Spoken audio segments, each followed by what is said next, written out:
Oh god, I'm about to sneeze. Oh no, quick go, Dan, go! We need to do the clap sync. Hang on, sneeze on 3. Wait, 1. 1, 2, 3. Oh, you didn't sneeze on 3. No, you didn't sneeze on I 3. can't do it on command. It's right there. Like I can see it, but I can't What do you do mean it. you can't sneeze on command? What do you mean you can see it? You know when it's like it's in your wrong with eyes that almost, like the sentence? sneeze. It's like ready to pop Yeah. out your face. Yeah, Uh-huh. yeah, I Sure. get it. What? Do you not get like if you feel sneezy and like lights can be like in your eyes a bit and you can feel it on like Yeah, the corners of your eyes? Your eyes Yeah. go a little bit funny. I get what you mean. I never described that as being able to see a sneeze coming, though. Okay, I'm doing something else with my eyes then. I can see a sneeze coming if someone else is about to sneeze. Yeah, that's when you see a sneeze. Or if you're, like, looking in a mirror. Right, I we don't want already. to Okay, I don't well, want to yeah. see myself sneeze. Yeah. I'm glad we got that talked you- covered before we started the episode. We talked you out of the sneeze. That was great. Yeah, I don't need fine, to sneeze anymore, actually. I feel Yeah. fine. Just Distracted. your intro will now be you sneezing. Hello, and welcome to Hey, I Loved That Movie, the podcast where we rewatch the films we loved when we were younger to see if they still hold up. I'm Dan, I'm Michael. And I'm Helena. and this week it's continuing Shrek Timber with Shrek 2.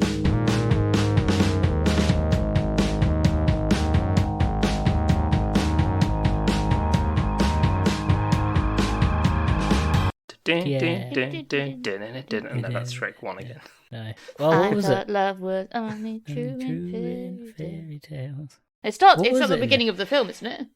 Yeah, it Yeah. is that song, isn't it? That's what the honeymoon video is Yeah. set to. Yeah, but before that is Prince Charming. Yes. Best character. He was No, great. not even close to the best character, but a new good character. And you- Before One- we fully dive in, Yep. memories and feelings towards Shrek 2 pre-watching it this time. It's my most watched Shrek easily. Definitely. I think it is flat the most watched Shrek. Yeah. Well, yeah. You'd hope so. Maybe Yeah. that like 10-minute Christmas short film they made, Maybe. just because you stick kids in front of it. No, I think this is the most watched. Well, that's the Shrek. thing. Like this one, I remember like my dad actually saying that this was a good film. Yeah. And like I don't think he'd said that about any other kids' film we'd watched at that point. Or any other film. Like, This is the only film he likes is Shrek 2. Well, I remember my dad used to think that taking the kids to the cinema was like a good 90-minute nap for the adults. yeah. I completely understand that. Oh, fuck, the sneeze is so close. Yeah, this was definitely the one I remembered most, the one I'd seen the most, the one that I liked the most. It just fucking go. It's amazing from start to end of this film. I will argue Yeah. that this is one of the best films ever made. Okay. I mean, I'm not sure I'd go that far, but it I definitely would. felt like a turning point of like, holy shit, sequels to kids' films can be good. Better Yeah, Because it's than I almost really like don't. if you actually I don't build on think- it properly. then- Yeah. Because it's not a rip-off of the first film. No, it's Yeah. not just the first film again, but slightly different. Like it's its own whole other thing. Like Yeah. And they And it- developed on all the characters. And it is interesting because it does, we have like, oh, okay, so he's rescued Princess Fiona and they're going to live in the swamp, but doesn't that have ramifications? Turns out Yeah. it does. exactly, it's like the answer to what happens after Happily Ever After. Yeah. Because the fairy tale ends there with like, oh, the princess and the prince get married and all is happy. And then you don't see it's like 6 months down the line. Yeah. Like, They get married, they have a nice honeymoon, they have a nice like marriage and everything, and it's great. And and then it's a family drama for Yeah, I was a going to bit. say, like, The Little Mermaid 2 is literally like The Little Mermaid, but backwards. yeah. Yeah. It's like there's no conflict between really her and the prince. It's just like, the daughter wants to go into the sea and she's like, no, you can't. Exactly. The only like sequel to a kids film that I can think that stands up to Shrek 2 as like the sequel was just as good as if not better is Toy Story. Yeah, Because definitely. Toy Story 2 does the same things. Yeah. They went, this is what worked, This is what didn't. This is how we can make the characters deeper and like more real. Yeah. And then that's what they did in Toy Story 2. I have completely forgotten what happens in Toy Story 2. It's the one with Jessie in it. Oh, yeah, of course. Add some more iconic characters. Ace. Yeah. I feel like... Oh, that song with Jessie. Oh. With both like Shrek and not as much Toy Story, but definitely Shrek, but I think that's just because this film is so good. When we watched Shrek 1, it felt kind of empty because it felt quick and like shallow. Yeah, because you're like, it doesn't really introduce the character. There's no like depth to any of the characters because it's a 90-minute kids film and they didn't think it would do great, so it was just make a ogre that's nice. Yeah, well, make a nasty ogre become nice. Yeah. Because he's got friends for the first time. Yeah. And then they put all these little jokes and gags in, the Shrek-like jokes. And they really worked. And then, but because like Shrek 1 doesn't have any of the cool iconic characters from this one, like Puss in Boots and Prince and Fairy Godmother and like the King and Queen, because he doesn't have any of them. It feels really bland and it's really not. But it's just because there is so much good in this film. There's so much like good storytelling and kids filmness about it. Yeah, I think because all of the characters they add are interesting. Yeah, even like the side characters that you see for 2 seconds are great. Yeah. And they're all instantly recognizable. It's the best thing. It's so good how they did it. How you're like, oh yeah, everyone knows who these characters being introduced are. Yeah, and there's so many more just like dumb like puns in the background and stuff as well, and things that like I noticed something for the first time this time watching it. Yeah. Which one? Versace is the name of one of the shops, and Epiphany and Co. instead of Tiffany and Co. Yeah, because Farbucks is the obvious one. Yeah. But yeah, I'd missed that one as well. And also at the start when we have Prince Charming is doing his voiceover, and he takes off his helmet and he's got a little hairnet on. Yeah. Yes, loved that. So he doesn't get helmet hair. Well, obviously, yeah. I mean, it makes so much sense, but it just tickled me, and I was just having a great time, like literally from the start. And I like that it does pay homage to the first film. Like it definitely, it's acknowledging that it's built on that film, and it has the same start of like a book. But instead of it being a book that Shrek's reading and then uses as loo paper, it's just like Prince Charming's sort of fabricated tale, own fan fiction of himself. Yeah, and then he gets there, and instead it's the wolf in the bed reading Pork Illustrated. Yes, I love that like taking a childhood character like that and being like, yeah, no, the wolf is now dresses as a granny and just lives life that way. Discovered something about themselves that day. I love that. Yeah, I mean, it has sort of weird implications for his life before, like what happened to Granny. But it's a good callback to like the first Shrek as well, where he's in the bed. Yeah, and I think later on they call him a gender confused wolf. Yes, it's so good. This film is so good. It's a good plot considering the first plot's pretty basic, but is a good twist on a fairy tale. Like this one's a really good twist on the concept of fairy tale. So like Prince Charming is a dick, and his mum's a powerful control freak. Yep, played by Jennifer Saunders. Yes, and she she's does wonderful. an incredible job. And Prince Charming is Rupert Everett as well, and he's just great in this. So good. So we should explain the story for anyone that hasn't seen Shrek 2. Go and watch Shrek 2. Go and see Shrek. Yeah, why are you listening to this if you've not seen Shrek 2? But anyway, so Fiona, Shrek, now married. Yes. The scene where they're on their honeymoon and they're kissing on the beach, and then the wave comes and takes Fiona, and it's just the Little Mermaid there instead. Yes. For some reason, that's one of the scenes that's just vivid in my mind. Yeah, stuck with me, that one did. I didn't quite get it when I was younger. Yeah, I get it now. It's just very good. I like the way that like Fiona looks really obviously like drags her away by the tail, but then like how sheepish Shrek looks. Yeah, like launches her into the ocean, throws her. Yeah.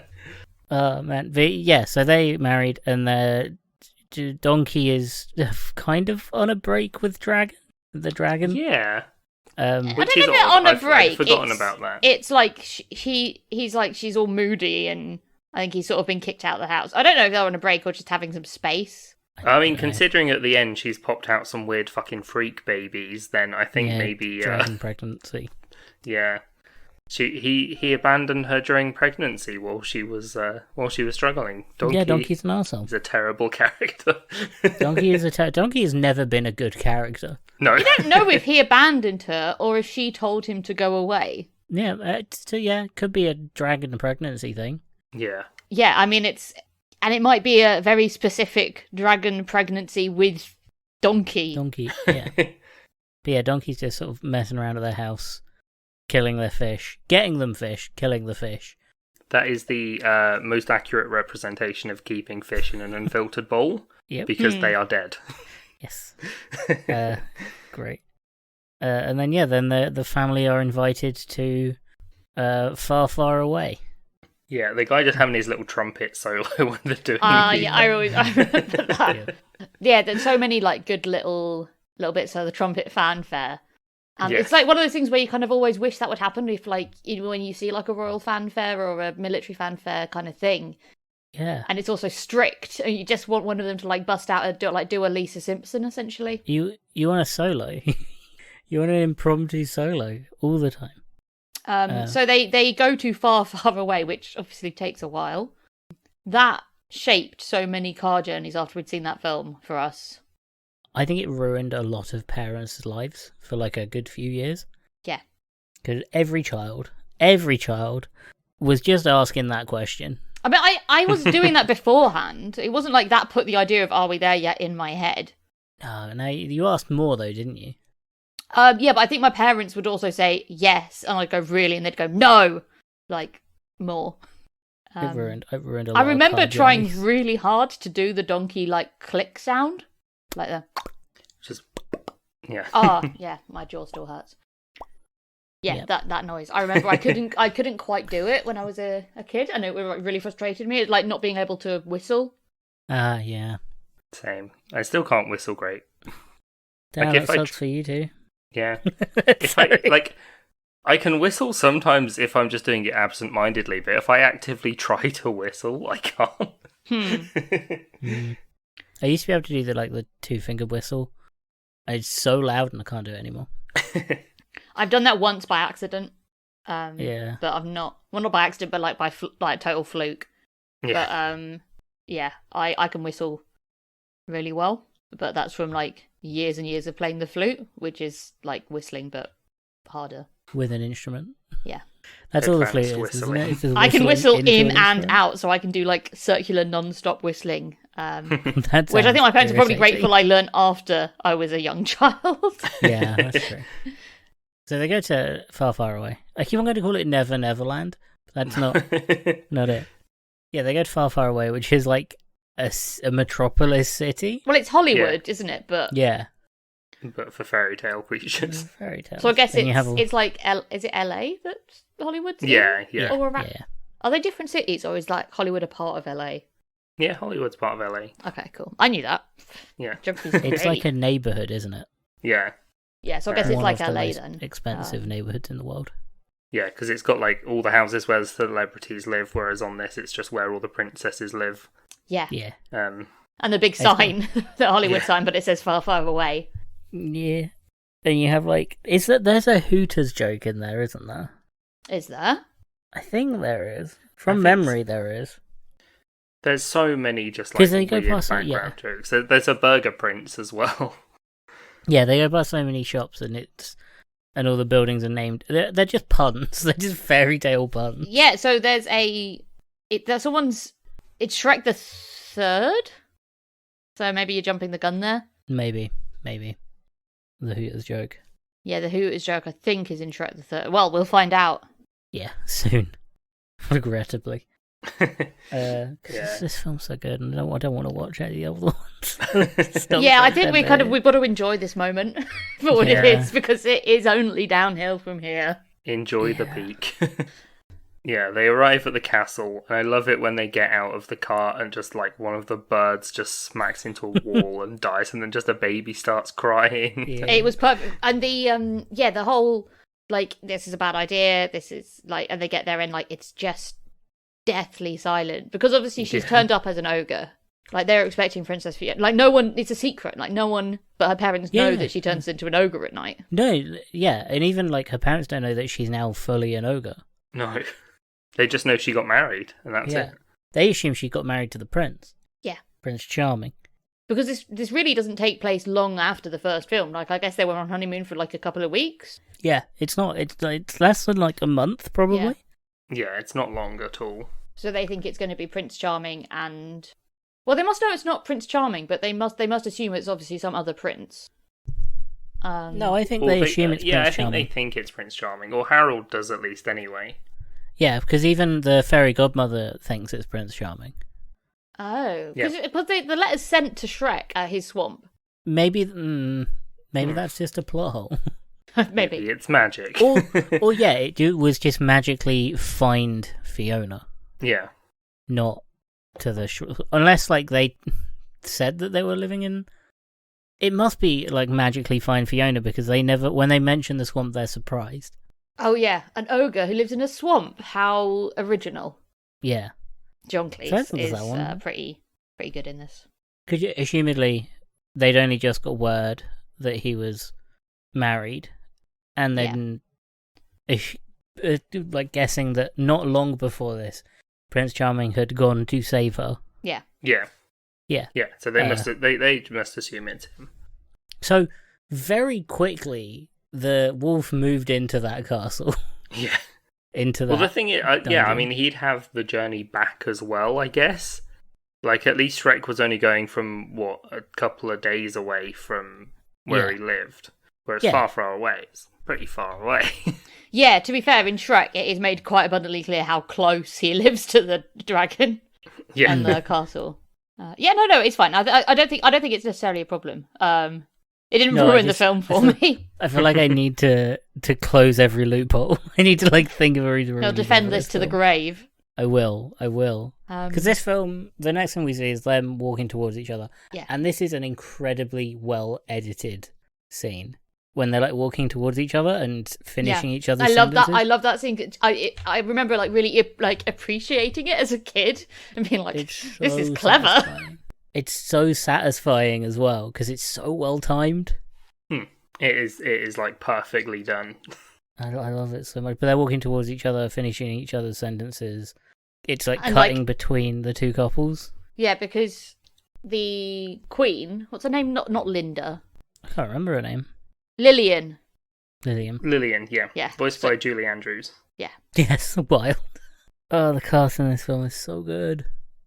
So yeah, the queen is and Fiona are both sort of playing quite similar roles of it'll be fine, we're going to do this, we're going to get through it, we're here, it's happening, and the boys are like, run, how about we just, how about we stop? Awful.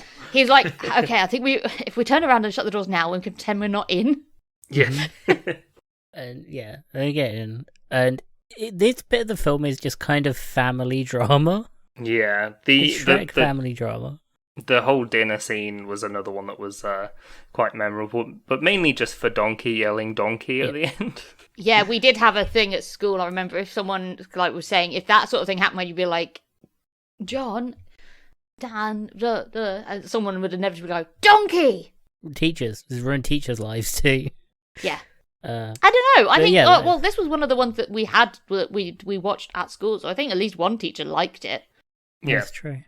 That is true. I guess most teachers. There's nothing massively irritating about this film. No, I mean to be fair though, it's pretty spot on that the old grumpy king is concerned that the kids are going to come out as ogres. That's pretty relatable to the royals. The king is openly racist against ogres, and it's not even microaggressions; it's just aggressions. Yeah, it's not. There's no passive aggressive with the king and Shrek. It is all aggressive. I love the first scene when they're dining though, and Shrek's at the head of the table at one end and King Harold's at the other end. But Shrek's got this bird of prey, like a hawk or an eagle or something, mounted on the wall that looks like it's Yeah. about to kill him. Yeah. Just to like set how tense everything is. And like obviously he's an ogre, so he's not got good etiquette. Fiona, didn't, I guess, brief him on what was like. They had the whole journey. She could have been like, right, they're gonna. But maybe she thought if she did that, he'd be like, right, I'm not getting out. Absolutely not. Or she probably just forgot about it. Yeah. Until she sat down and went, oh shit. Yeah, she probably thought her parents would be accepting of her coming back. She was like, they'll be happy to see me. And obviously she Yeah. knows nothing about the whole Prince Charming sitch. So she's like, they're just going to be happy that I'm in love. Yeah. Because she does love Shrek, and like that is made very clear that it is Shrek that she loves. Fuck, And, the opening song. The opening song was Accidentally in Love this time. Oh. Yeah, it was. Yeah. That was it. Sorry, that just hit me. Yeah, Accidentally in Love. That was the opening song. Sorry, continue. That just... Don't worry. Shrek movies have like banging soundtracks. Yeah, the soundtrack in this one is fantastic. Incredible. Obviously, soundtrack. we'll get to the best bit later. There's a lot of best bits, but this is... I know which scene you're talking about, and it is one of the best scenes ever. Yeah. Yeah, so they all storm off to their respective rooms, and we find out that Prince Charming is... His mum is the fairy godmother. Yeah, so obviously we meet the fairy godmother because Fiona starts crying, and if you start crying, she turns up. She's like a magical lawyer. That's the kind of vibe she gives off. Where she's just like, I'll fix anything for you, but like one of those sleazy TV lawyers. Yeah, it was sort of like a sort of personal assistant with strings attached. Yeah. It's really and strange. she wants to like fix her, but in the same way but like in a way that doesn't really make isn't what the problem is. She doesn't really actually want to acknowledge why Fiona's upset. Well, assumedly, she at this point she assumes she's marrying Prince Charming. Yeah. So she's like, I'll dress you up and you'll look great and blah blah blah. I also like that the only person that gets musical numbers is the fairy godmother. Yeah. Yeah. That's clearly something she can just do. Well, I mean, it's Julie Andrews, so... No, it's not. No, it's the other Jennifer one. Saunders. Jennifer Saunders. Yeah. Julie Andrews is Queenie. Yeah. But also, like, the whole musical number... Yeah. And, like, having everything move around. She's the only one that can actually do that kind of magic. Yes. Yeah, she is incredibly powerful. Yeah. Yeah. I love, though, that... I was like... Fiona gets like more sort of wound up as the song goes on, and like the furniture's joined in. She keeps referencing her driver's bum, and then there's like a dog, like she gives her a puppy, and she's like, "Stop!" And like, I don't want any of this, and like all the furniture like looks super offended. Yeah. Like, suit yourself. Fine. Awkwardly walk back to where they were meant to be. Yeah. But they're still alive. Yeah, they're still sentient. Well, they're sentient for the rest of the film. Yeah. Yeah. So she has that. It's a Bichon Frise, by the way. I know. She's like, oh, why don't you have a Bichon Frise? And then she finds out that actually she married Shrek. I think it's because Bichon Frise is the only dog that rhymes with chicken fricassee. Yeah. Probably. Or it was the other way around, you know. Yeah. But then she's like, you married an ogre? Ugh. Ugh. Ugh. Well, she's like husband, because obviously she hasn't been to her son's wedding yet. Yeah. And you know that she'd be there and that she was planning on doing a song. Oh, 100%. She had like a number ready and like a nice dress picked out. White, obviously. Yeah, obviously. And like prettier and more expensive than whatever Fiona would wear. She'd magically make it prettier and more expensive when she got there. And then go, oh no, I accidentally did it, darling. I didn't mean to. Fairy godmother's a bitch in this. She's awful. She's evil. She's incredibly evil. She's helicopter mum kind of. Well, so I don't know. Is it better to explain the plot, or to as it happens, or as it happens in the film, or what the actual? I mean, it becomes kind of obvious that like she just probably wants more power because she owns a huge corporation and massive factory that makes spells. So she wants her son to become king. Yeah. Obviously, she can't. She's not going to marry Harold, but he was the princess and the frog. He was the frog. Yeah. Which isn't like told outright straight away, but you get the picture. There's definitely... and it's obvious at the end. Yeah, like I'd never picked up on the hints about it before. Where he's like talking about when they used to walk around the lily pads and after their first kiss. So she takes Harold. She like obviously after she's seen Fiona, she then goes and speaks. She's like, Harold, get in, and obviously she's got a flying carriage because why not? I love this scene so much. And you really think she's gonna beat him up or something? It's like, I really don't want to do this, Harold. I know. The best part of that whole scene is when Prince Charming, because Prince Charming and his mum have a very weird relationship, and he's like, I had to storm the castle, cross the fiery bridge, and she's like, darling, sit down. He had to storm the castle. I love that so much. Yeah, there's a lot of it is a dodgy, well, not a dodgy relationship, but it is like he's such a mummy's boy. Yeah, he don't do like anything. Disgustingly.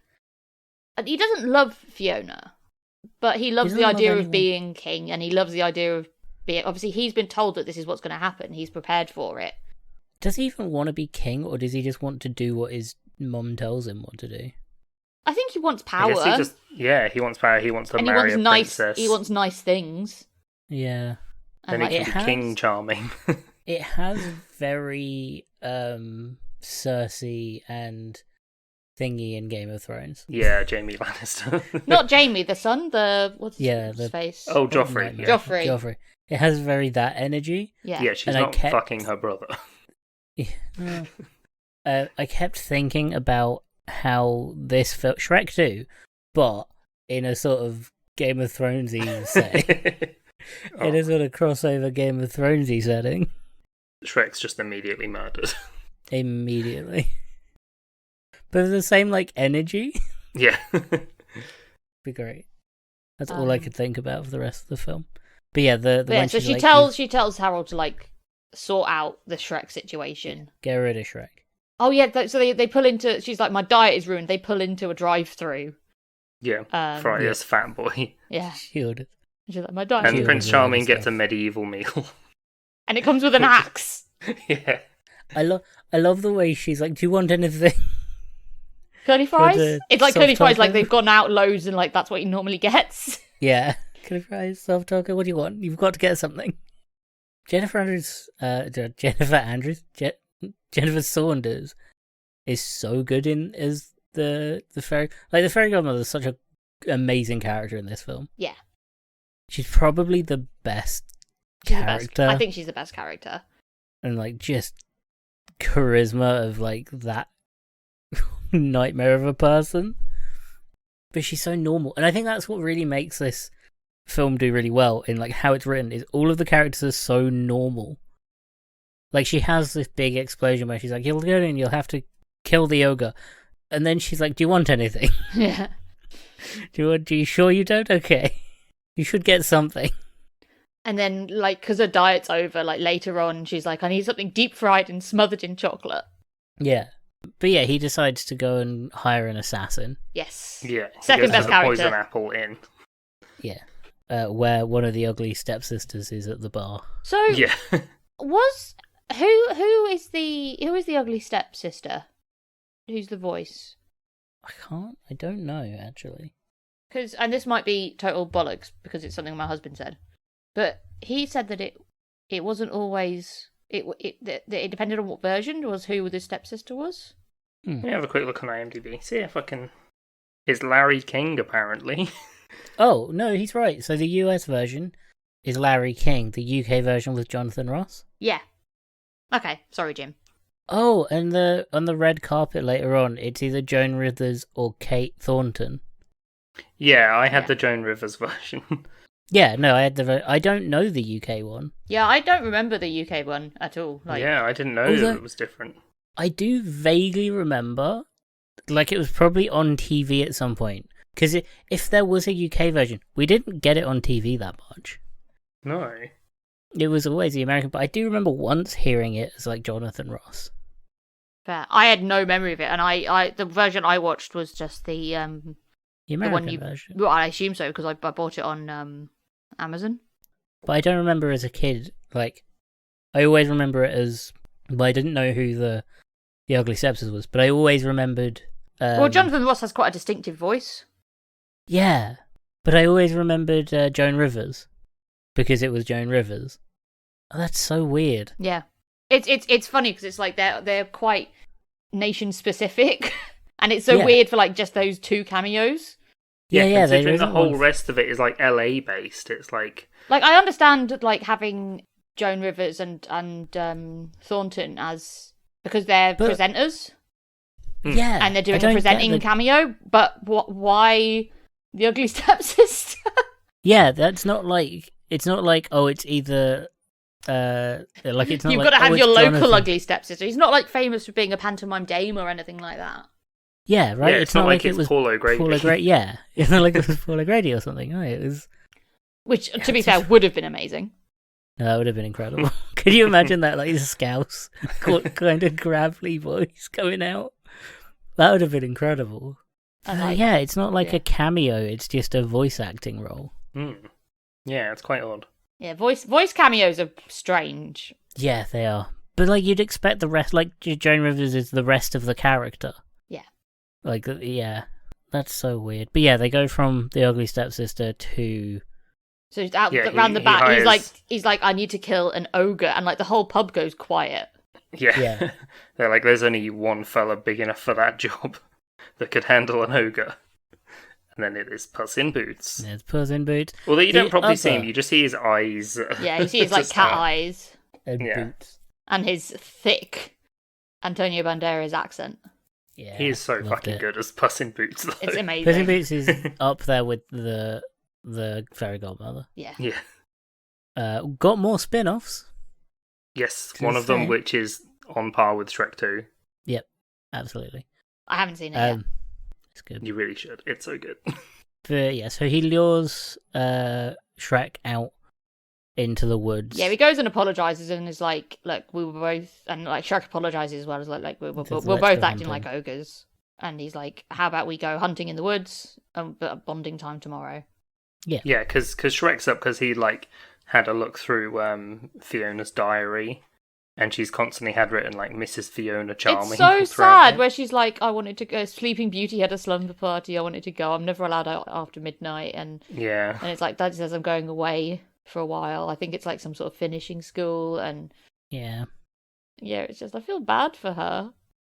The other thing that I noticed in her room is a poster for Sir Justin, which is obviously Justin Timberlake, and I'm like, he's in the next movie. Yeah. But not as that character. No. I guess at the time they didn't know they were going to make a Shrek the Third with Justin Timberlake in it, so it makes sense as like a boy band poster in her room. Yeah. Yeah, so he tricks him out into the woods, where him and Donkey, Shrek and Donkey, are attacked by Puss in Boots. Puss in Boots. Where he pretends to be all cuddly and friendly cat, and then just attacks Shrek's nuts. Yeah. And then like climbs through his shirt and does like the alien chest burster thing as well. Alien reference. Like clings to his, does a proper face hugger thing. It's brilliant. It's so funny. And then it ends with Donkey just straight up kicking Shrek in the nuts. Yeah. And then he throws up a hairball. I remember the hairball being the fucking funniest thing when I was a kid as well. Yeah. We had cats when I was a kid, so I was like, yep, I know that sound. That's that sound. The worst sound. How quickly that scene just ends. Yeah. And then Puss in Boots is on site. Yeah, because they didn't kill him. No, 100%. It was just, I always thought it was like a bit more drawn out than that. He throws up a hairball, they pick him up. He goes, don't kill me, I've got a family and children and things to pay for. And then they put him down and he's like, well, I'm on your team now, so let's go. Well, he mentions about the king said something, and like he's like, what, the king sent you? And then he realizes like, oh shit. Yeah. Okay, this isn't like some random attack, this is an assassination attempt. Then sweet relief. Shrek works out that he doesn't think Fiona wants him. Yeah. So he goes off to find. Well, he has that gift card. The law gift card. So when Fiona gets given a card that's like happiness is but a teardrop away, and they need Donkey to cry. It was like, think about the saddest thing that's ever happened to you, and he's like, whoa, where to start? Until Shrek, I think, just kicks him. Puss in Boots just stabs him. Yeah, with the claws. And it's like, again, Puss in Boots is immediately not only on side, but trying to like be better friends to Shrek. Yeah, the immediate rivalry is so funny, where he's like, there's the space for annoying talking animal is already taken. Because, they go off to her magical shop. Oh, it's the potion factory. Yeah, that's what and it looks like in the gift card. Oh, not gift. Oh, what's it called? Business card that he's given. It looks like a little tiny cottage, and like that, there is a little tiny cottage, but then behind it is like huge factory. A huge factory, like made out of steel and concrete and pumping out various coloured fumes. So they go into the factory shop, not the factory shop. The factory shop, isn't that? Yeah. They go into the potion factory and sneak in. Well, they kind of dupe their way in because they're like, "Oh, we're here to see we're here to see the fairy godmother," and like, "Oh, she's busy." And then it's like, "Okay, well, actually, we're from the Union." Yeah, we're from the Union. And like they're like, "Oh, we don't even get dental," and they're like, "Okay, well, we'd like to have a look around. It's better if you don't tell her that we're here." Yeah, and they're like, they don't even have dental. Oh man, I didn't realize how important that was. But yeah, no, unionize against the fairy godmother. Absolutely. But they start sneaking around. They find the fairy godmother, and she's like, "Fuck off." Yeah, she's in the middle of making a very obvious love potion. Yeah. Yeah, a quite weirdly like sexual love potion. Yeah. Because I just remember that at the end it was like, and just a touch of lust, and she's like lobbing an entire bottle's worth in. Yeah. But yeah, she's like, "Fuck off, get out." So they sneak past her to like the really inefficient storage room. Yeah. Which just has displays from floor to ceiling, and Puss in Boots is like, "I can get that. I used to be a thief." Yeah, so they get the potion marked happily ever after. And we do have a great bit where Puss in Boots uses his claw as like a diamond glass cutter to make the circle. Yeah, and then just licks his little paw pads to like just the glass out. Yeah, it's so good. But it's just not quite big enough, and he ends up bringing half the potions down anyway. Yeah. Yeah. And like they're arguing at the time, and Donkey doesn't look properly, so they get spotted, and they have to make a mad dash for it. It's such a fun scene, them leaving the potion factory, because it's exactly what you'd expect. Like, it's just chaos, sort of total wipeout style, but with like potions flying everywhere and things happening. Yeah, and all the workers end up turning into doves. It's so good. But yeah, he takes the potion, and it turns him into an attractive guy. Yeah, it's like this will like it makes you makes your dreams come true. Yeah, but you and your true love. And your true love. And your true love. So does that mean that the dragon Donkey, also changed for a while? Probably. Because Donkey drinks it and turns into a steed. But Donkey wants to be a steed. If she's happy being a dragon. Oh, I don't know actually. Because like, why would she change in? What would she change into if she's happy the way she is? Yeah. She is also the best thing, which is a big dragon. Yeah, exactly. You can't. You know, once you reach max level. Once you reach perfection, it's hard to go past it. Like that's why that was because I remember people. I remember arguing about this plot hole in school and having it settled. Was like, well, obviously she's just okay the way she is, so that's why nothing happened. Yeah, she's clearly got all the confidence in the world. I mean, she does. You saw the way she hit on Donkey. Yeah, be that dragon. Be like a dragon. You get what you want, girl. Yeah. A boss bitch with she gaslight gatekeeps and girl bosses. But yeah, they wake up as humans. Hot. They wake up hot. There's a bit that I remember that I always thought was really like cute and funny was when it starts raining and Donkey's like, "Oh my god, what's happening? I'm melting! Yeah, because they don't think the potions work because nothing's happened. Yeah. And like Shrek's kind of like sad, and he just goes, "That's the rain, Donkey." It's just like, I'm melting. Yeah, and then they pass out. Yeah, and Shrek lands on Puss in Boots, and you just hear like a meow. And then Shrek is awoken by 3 women that are like fawning over him, and he finds out he is hot guy. Yes, he touches his face, and he's like, and he looks at his hands, and he's like, "What?"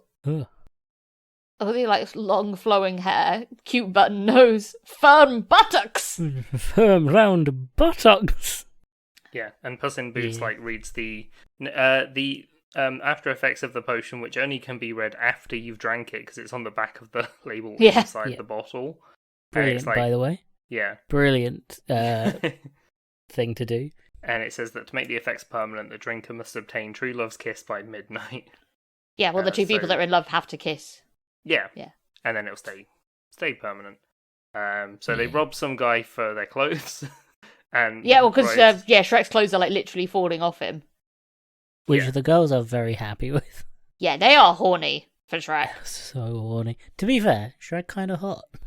Yeah, no, they do make it. I think it was cool the way they make him look still like Shrek, but hot.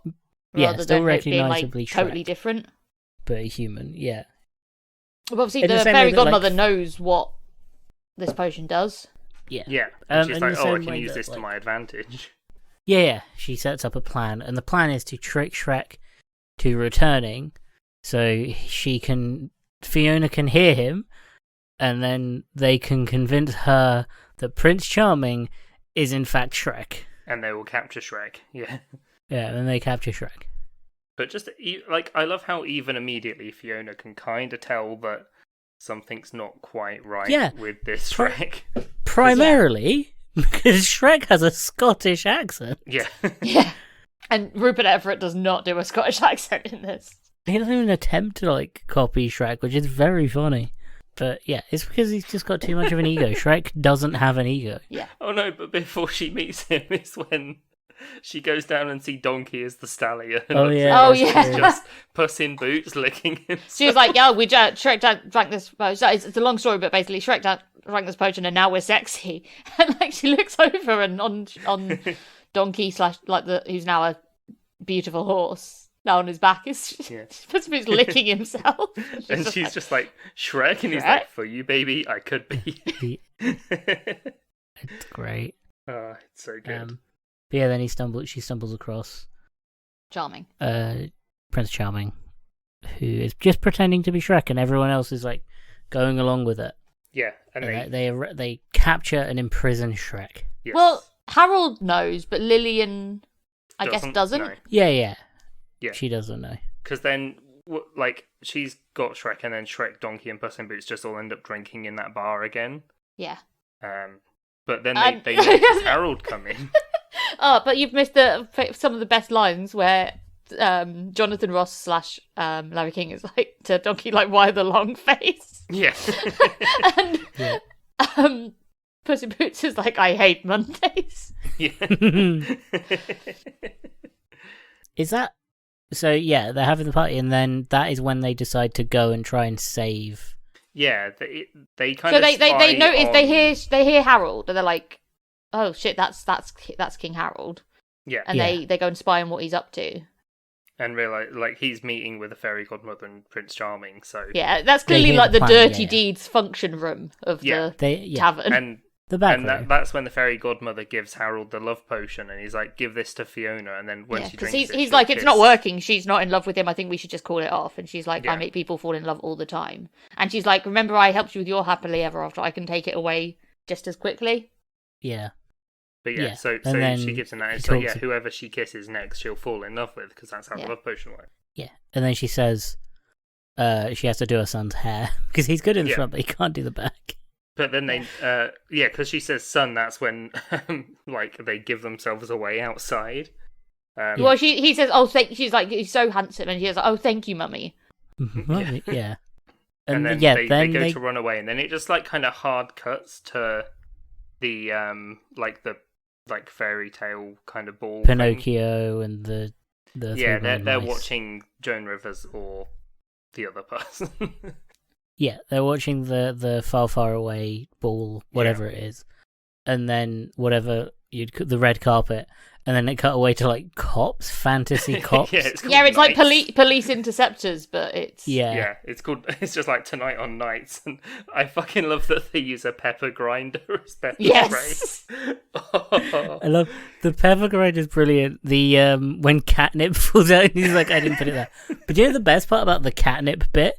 If you like go frame by frame, you can see one of the knights has catnip on him. Wow. It's literally in the scene. It is planted catnip.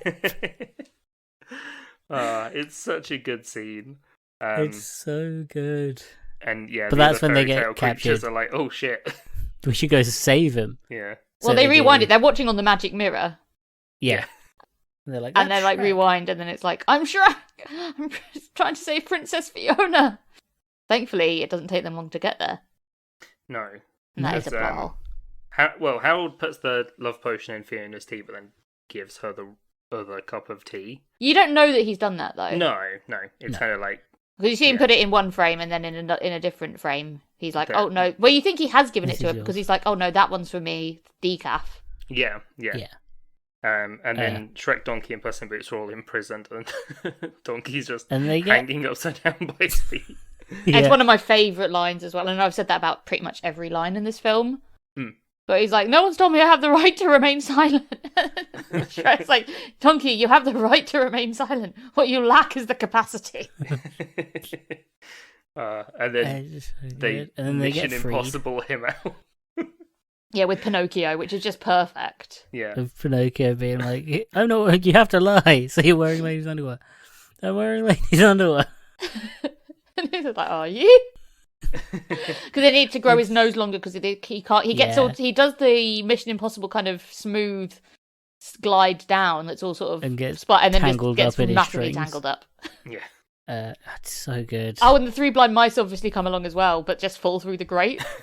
Yeah, they're not at all helpful. Gingy, the gingerbread man from the first film. Yeah, he's there, and then they rescue him, and they're like, right now what?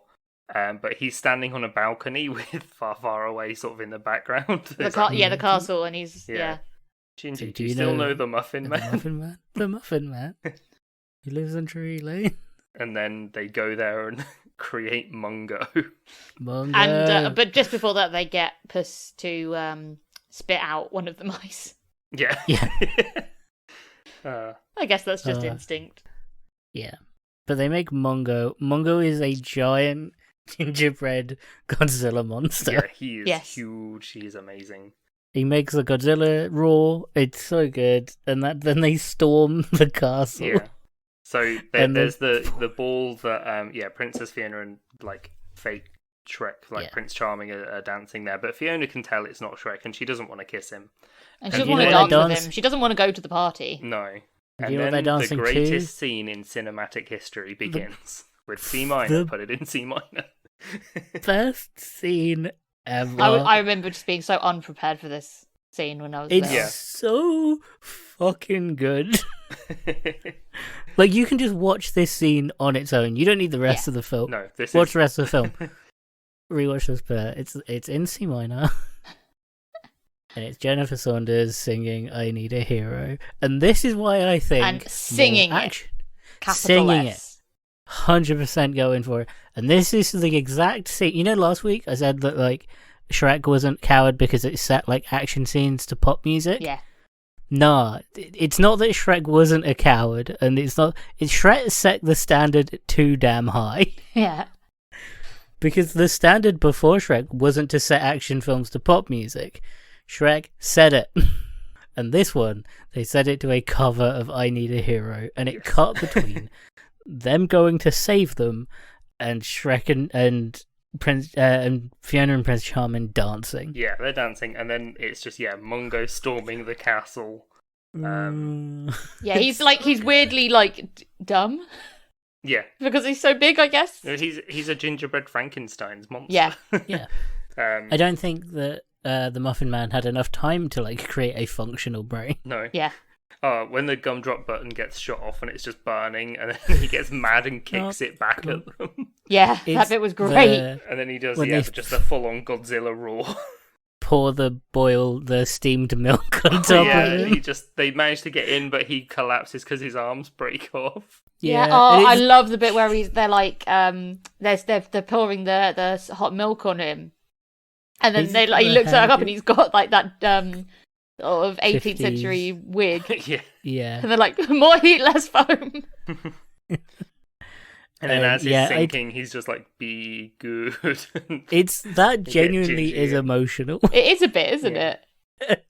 And I hate it because it definitely is, because the little Gingy, the little gingerbread man's on top of him like, no, take me back. But then Gingy gets like pulled along for the rest of it, and then Puss in Boots is like, you go, I'll hold them back, and just does his like cute kitty eyes at all the guards. So good. And then just as Charming is going to kiss Fiona, Shrek bursts in. Yeah, it's so... That whole sequence is so... Because it gives, like... You have all of these extra little side characters, and in, like, a 3-minute sequence, they all get a bit. Yeah. And it's so satisfying, and it's so nice, and it's such a nice, like, pre-ending. Yeah. And Prince Charming's so icky as well. Yeah. Where he's like, is that... He's like, is that lip gloss? Lip balm, yeah. Yeah, and he's like, yeah, it's cherry flavour. Want a taste? Shrek kicks in. She instantly knows it's Shrek as well. Yeah. Presumably because of the Scottish accent. Yeah, the very thick Shrek voice. And he's like, get back away from my wife. Yeah. Yeah. The fairy godmother like sort of attacks them and ends up hitting Pinocchio with the spell, and he turns real for a little bit. No, because they break in and then they get like the godmother's like, I'll stop you, and then Shrek's like, quick, go, which means they had all of that planned. To be like, and they throw the pigs and the pigs go bricks and blanket. Yeah, they use like a blanket to launch one of them off, and they quick, go, get the wand. And Pinocchio's turned into a real boy for a second, which is... Shrek 2 makes those, like, the 3 pigs and Gingy and, like, Pinocchio, it makes them feel like really solid secondary characters. Yeah. They're not in the first film. They're, like, barely in the first film. They're barely in it. I think they all are in the background, and, like, obviously the wolf has his one line. Yeah, they're referenced. But in the second film, they're, like, genuinely important to the plot. Yeah. But they feel like they should... They feel like they're a throwback to, like, they were in the first film a lot and everyone liked them. No, they were barely in it. Yeah, just background characters. Gingy was in it for one scene. Partly during the fight, like, Prince Charming just grabs Fiona and kisses her. And everyone's like, oh shit, oh no. But then she just, like, fucking headbutts him. Yeah, well, she gives him a second to make him think that it's worked, and she smiles at him, and then, cracks his skull. Yeah. Because obviously, just like the first film, she does still know karate and martial arts. Yep, obviously. Yeah. She's not going to lose that skill, is she? And so the fairy godmother goes to try and kill Shrek, and Harold jumps in the way, and the spell deflects, and the fairy godmother just explodes into bubbles. Yeah. But he disappears as well. And he's a frog. This is the bit where they're like, is he gone? And it's just ribbit. Yeah, he's croaked. So funny. I remember, like, when the first time I watched this, I hadn't sussed the whole he's the princess and the frog thing. So that was like, why did he croak? And then he's a frog, and it's like, oh. And then they have a discussion where Shrek's like, oh. Fiona's trying to work out, because Shrek would happily give up his life as an ogre. Yeah, because it's literally as it hits midnight, and they're like, right, we've got to make this decision. What? Yeah, she doesn't know. She's like, he was like, we can stay like this forever, but you have to kiss me now. Yeah, and she says, otherwise no. we'll turn back. And she's like, no. And Donkey's like, you fucks. Yeah, she wants to be an ogre, and then Puss in Boots is like, nothing makes me cry, but he's just crying. Yeah. And Donkey becomes a donkey again, and they both become... Well, he's not kissed Dragon? No. No, it's true. She's busy? It was at this moment where I was like, hang on, did this spell also affect the dragon? Yeah. We were doing through this. She was just unchanged because she is a girl boss. Because she is 100% confident with herself. But yeah, the fairy godmother's defeated. I don't even know what happens to Prince Charming at this point. He just kind of disappears. She broke his nose. Yeah, good point. Yeah, he's in the He's in far away version of A&E. Yeah.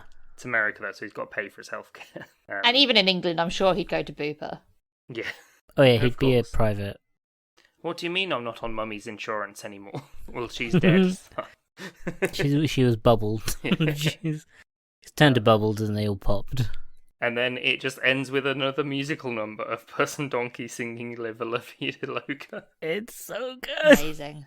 And Mungo's just singing in the lake as well. Mungo's still alive, and that's what's important. It's such a good ending. Because obviously it's a bit, it's all tense where, like, obviously they've just found, the party's just found out that, you know, the king is actually a frog. Oh, which character is it? Puss in Boots, and he's like to him, like, and you gave Shrek a hard time? Yeah. This film's so good. I know we haven't stopped saying it, but, like, yeah, go watch this film. We haven't spoiled it for you, honestly. The joy is in watching it. Yeah, just go and watch it. It's genuinely, like, one of the few films from childhood that is still, like, hasn't degraded in any... If anything, it is better. It is aged like a mostly fine wine. Yeah, because it's got jokes in it. It's the same as Shrek in that it's got jokes for adults and kids, but it's just better. It does it even more brilliantly than the first film does. Just better. Yeah. It's really Shrek, just better. And I think this is the issue, is that... Well, this is the issue that we're going to have. Because we then have Shrek the Third, which is what Shrek 2 would have been if Shrek 2 wasn't amazing. Like, this is where it feels like they start doing the budget sequels. Yeah, I mean, they should have just left it at 2. Because it was perfect, because we had the What Happens After Happily Ever After, and it's like, we find out. There's not much you can go from there. There's not much you can do from this point on and tell, like, a good story, because it has literally all wrapped up. Yeah. Like, it's all ended nicely and happily, and like, it answered the question of, like, Shrek and Fiona's relationship, which is, if Fiona could be real, and not be real, if Fiona could be, like, her princess self again, and go back to her old life that she obviously loved, Shrek would happily do that for her, and that's all she needed to know. Yeah. Like, Shrek because the big argument at the start is where is like, because he doesn't want to go and visit his parents. To be fair, he's proven right sort of immediately. Yeah. But he doesn't want to try. And she's like, well, you married me, and that means, you know, you want to be part of my family. It's not... I don't think it's just that he doesn't want to visit her family. It's that he doesn't want to visit her old life. Yeah. Like, he doesn't want to see the whole, like, castle, big city. He wants his life. Well, because people... Back. Well, there's that, and then it's also like, well, they're ogres, and people do regularly pitchfork hunt them down. Yeah. No, 100... Okay, yeah. Like it happens in their honeymoon. Yeah. But he isn't, like, willing to try. Yeah, no, exactly. And she's like, I've made changes for you. Yeah. And his immediate reaction is, no, I don't. We're not going. Yeah. Oh, I love that. That is such... I know it's a bit stereotypical, but that, like, nope, that's fine, or we're not going, and then it just cuts to them in the car. It's like, you know, he didn't really get... That is a solid joke. That is a solid joke. Even if it's not in that weird, ball and chain kind of joke, but that kind of one person saying, no, absolutely not, and then it's just hard cutting. Yeah. Always funny. And so out of 10, I hesitate to ask, because I don't want it to be any less than 10 from either of you. Yeah, no, it is a 10. It is a 10. It is brilliant, and it's not only a great film, but it's also a great sequel, which is just so rare. So rare. Especially, like, at this point, because sequels weren't really... they were TV sequels. It was always direct, straight to video, straight to DVD, kids film. Like Cinderella 2 is terrible, I think, and so is obviously, like, we've already mentioned Little Mermaid 2. And like Aladdin, Return of Jafar, and stuff like that. Yeah, they're all terrible and cheap and, like, badly animated. Yes, because it's just a cash grab. Yeah. Whereas this film, I was like, while watching it, I was worried that it wasn't quite going to be a 10, and I was like, I mean, just talking about it now, I'm like, no, this movie's a 10. It's a 10. This is a 10. Yeah, 10 accurate depictions of goldfish in filtered bowls. Dead. Fish nerd. Yeah. This is just 10s across the board. Yeah. 10 miscellaneous, 10 poor unionized social workers that are now doves. I love that they're doing their jobs flying around, and like the guy that's it, like her PA character is like flying around with a clipboard in his claws. Yeah, it's brilliant.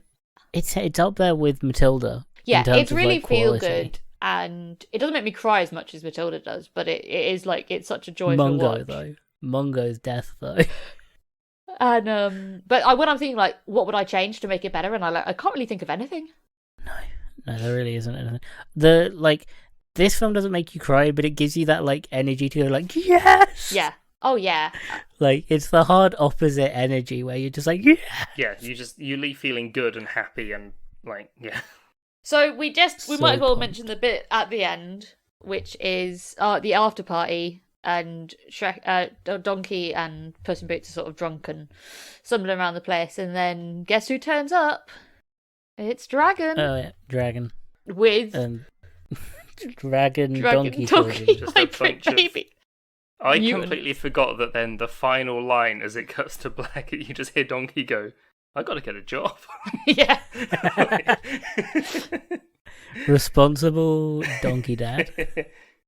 And then he becomes Daddy Daycare. Fairy Tale Daddy Daycare would be a great film. Oh yeah, having to manage all the little fairy tale creatures. Oh, that would be such a good... Oh, that would have made such a good short film for Shrek. If, like, Donkey was holding a... Like, Donkey and Shrek had to deal with, like, a daycare situation. That would have been such a good short film for them to make. And have, like, the Three Blind Mice's children. Yeah. Which is just thousands of blind mice. Like 300 blind mice. That would have been so good. And yeah. Like I think that could be. That would have been such a good short film from Nick. But instead, we get the DVD afters. Did you guys watch these this time? No. I forgot, but it's like the Far, Far Away Idol. Yeah, it's got Simon Cowell. Yeah, I remember that. Yeah. Yeah. And everyone does a little song. It's bad, like yeah. But it's just cute, and I just remember like that was the first time I was actually interested in like the special features of a film. Yeah, because they actually like made special features for it, and they made extra stuff. Because I remember we did have this on DVD, and yeah, fantastic. Yeah, I'm sure I have this on DVD as well. Yeah. Everyone should own a copy of Shrek 2 on DVD or Blu-ray. And if you're ever feeling a bit down, just watch Shrek 2. Just watch Shrek 2. If nothing else, watch the Fairy Godmother's song scene. Yeah, watch the I Need a Hero scene. Yeah. So fun. If you want to feel pumped, if you want to just feel pumped for the day, start your day with the scene from Shrek 2. With that scene from Shrek 2. I feel well, with that... I was going to say, before ending the episode, I feel like we should just bask in the happiness of Shrek 2. This is just it, guys. for a brief moment before next week. It's just down here from here. Yeah. From here. Just downhill. Just down here from here. It's just down here from... It's just downhill from here, really. Yeah. I feel like... What's our predictions for Shrek 3 and 4? Because I remember very little about either of them. I remember really not. I mean, it defeats the object of this podcast, but I remember even at the time not enjoying Shrek 3. But I feel like Shrek 3 is going to be the worst. I think Shrek 4 is a little bit better. No, doesn't Shrek 4 have Rumpelstiltskin in? Yeah, Shrek 4 feels like a fever dream. I remember there being good bits in Shrek 3. Yeah. From what I remember, Shrek 4 is utter nonsense. Oh, okay. Shrek 4 is just not good nonsense from start to end. Well, we are very quickly careening towards that, so yeah, I've been Dan. I've been Michael. And I've been Helena. You can find this podcast on Threads, Instagram and TikTok at Hilton Pod. That's at HILTM Pod. We're on Discord as well. Come and just tell us your favourite bit from Shrek 2. Like, just like you did as a kid, where you would annoyingly make the same references to Shrek 2 over and over and over again. Do it in the Discord. We'll be fine with Discord, it. We also have a Patreon where you can support the show and find bonus episodes there, get shout outs. What special thing are we doing for the Patreon this week? Honestly, this film is so good. We might just use the Patreon money to pay for everyone to watch Shrek 2 again. Can we put it back in cinemas? Yeah, that's what we're going to do. It's on in a cinema soon.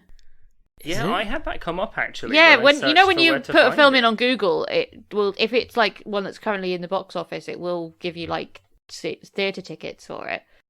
It came up, and I was like, oh, I'd love to go and see Shrek 2 again in the cinema. It's in Southend and Chatham. Oh, I can get there. That's not too far away from you guys. No. Yeah. Well, I guess we're going to see Shrek 2 at the cinema. Yeah, that's what the money's going to go. It's going towards us going to see Shrek 2. We're allowed to have a good time. No, we're not. That's embezzlement, I believe.